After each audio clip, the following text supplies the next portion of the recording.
Државната лотарија на Македонија ќе донира 1,2 милиони долари за универзитетската клиника за детска хирургија во Скопје.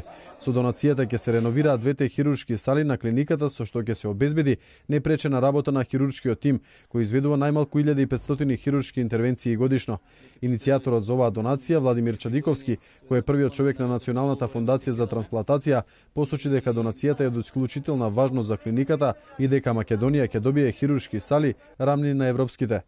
Директорот на Државната лотарија на Македонија Дане Кузмановски објасни дека ова е прва негова донација за клиника, но истата нема да биде и последна.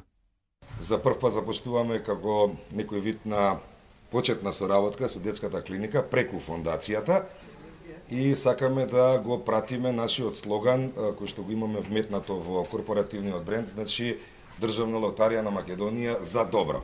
Директорот на клиниката доктор Ристо Симеонов упати благодарност на донаторите и објасни што се ќе се реконструира со оваа донација. Со оваа донација ќе се реновираат двете операциони сали, просторот пред операционите сали. Во операционите сали ќе се реновира подот, ѕидовите и плафонот, а во просторот пред операционите сали ќе се реновира подот и коритата и чешмите кои што се користат за миење. Симеонов објасни дека се планира реновирањето на подот и во одделенијата на детска хирургија, како и амбулантата.